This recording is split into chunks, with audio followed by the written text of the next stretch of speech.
ఆయన. ఈరోజు నిజమైన ద్రాక్షవల్లి మనం అందరం ఎవరమంటే తీగలము. ఎవరు మనము? ఈ తీగలైనటువంటి మనము ఆ ద్రాక్షవల్లికి అతుక్కుంటూ ఉండాలి. ఎలా ఉండాలండి? అప్పుడు తండ్రి వ్యవసాయకుడు. అందుకే యేసుప్రభు ఏమన్నాడు? నా నామము పేరట నా తండ్రి ఏమి అడిగిననో మీకు చేస్తాడు. మళ్ళీ అదే మాట ఎక్కడ చెప్పాడు? 1 యోహాను 5:14 అంటాడు, తండ్రి చిత్తమేదో తెలుసుకోమన్నాడు. తండ్రి చిత్తానుసారంగా మనము ఏది అడిగినను మన మనవి. హల్లెలూయా.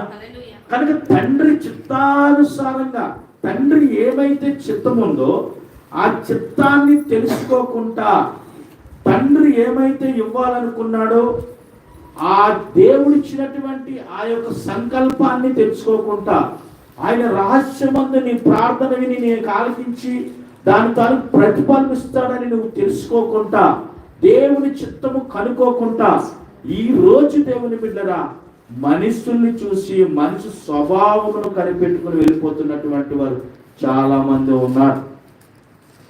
సభంతా నిండిపోయింది, వాటర్ బాటిల్ మాత్రం రంగు రుచిగా ఉందా అని అడుగుతున్నాడు ఈయన. రుచిగా ఉందని అడిగితే ఏ రుచిగా ఉంటుంది? ఓ మాట చెప్తాను వినండి. దేవుడు నాకు అసాధ్యమైనది ఏమైనా ఉందా అబ్రహామా అని ఎందుకు అడిగాడు? ఈ భూమి మీద ఒక సహోదరుడు బైబిల్లో ఉంది.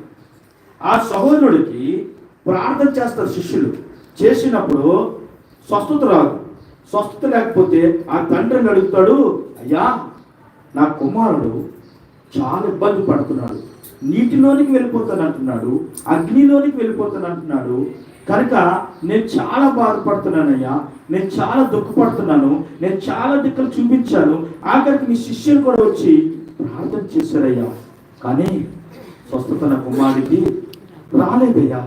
ప్రభువా ఒక్కసారి నా కుమారుణ్ణి అయ్యా నీ దగ్గరికి తీసుకొస్తాను, ప్రార్థన చేయమంటే యేసు ప్రభు వారు అంటారు తీసుకురమ్మంటాను. చెప్పినప్పుడు ఆ కుమారుని తీసుకుని వెళ్ళినప్పుడు తండ్రి మోకాళ్ళు వేసుకొని ఇలా ఉంటాడు. ఆ కుమారుడు యేసు ప్రభు వారిని చూసి యేసు ప్రభు వారు ఒకే ఒక మాట అంటారు. ఏమని తెలుసా? ఇన్ని దినాల నుంచి ఈ బిడ్డని భ్రమంపరుస్తున్నటువంటి దెయ్యమా విడిచిపెట్టి వెళ్ళిపో. ఆమేన్. హల్లెలూయా. ఎప్పుడైతే యేసు ప్రభు వారు ఆ మాట అంటారో వెంటనే ఆ బిడ్డ నొరగ కారి అక్కడే పడిపోయి ఆ దురాత్మ విడిచి వెళ్ళిపోతుంది. హల్లెలూయా.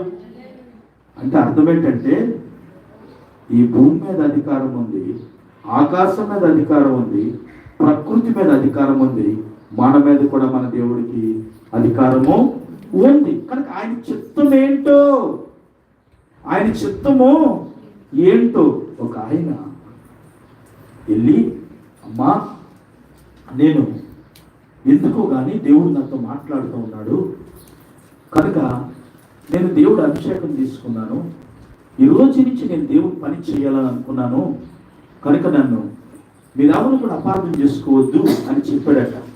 వెంటనే ఆ తల్లిదండ్రులు, నాకున్నటువంటి ఒకే ఒక కొడుకు నువ్వు, ఏమి రాదు మాకు ఈ దుఃఖాన్ని మిగిలించావు, కనీసం ఒక మాటన్నా నువ్వు చెప్పాలి కదా, నిన్ను కని గొప్ప చదువు చదివి నువ్వేదో గొప్ప ప్రయోజనం అవుతావని, ఉన్నతవాడు అవుతావని మేము అనుకుంటూ ఉంటే నువ్వు తిన్నగా వచ్చి దేవుడు అభిషేకం తీసుకున్నాను, నేను దేవుడు పని చేస్తాను అని అంటే మాకు దుఃఖం మిగులుస్తావా, కన్నీరు మిగులుస్తావా అని బాధపడ్డారటండి తల్లిదండ్రులు.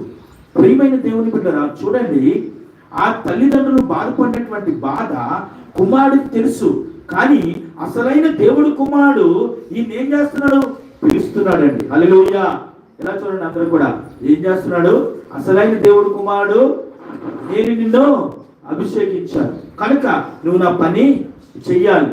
ఈ తల్లిదండ్రులు ముఖ్యం కాదు. అప్పుడు ఆయన ఏమన్నాడు తెలుసు? అమ్మా నీకు కన్నీరు మిగిలించుంటే, నాన్న నీకు కన్నీరు మిగిలించుంటే నన్ను క్షమించు, నేను ఈ రోజు నుంచి దేవుని యొక్క సేవకుడిగా మారాలి, తప్ప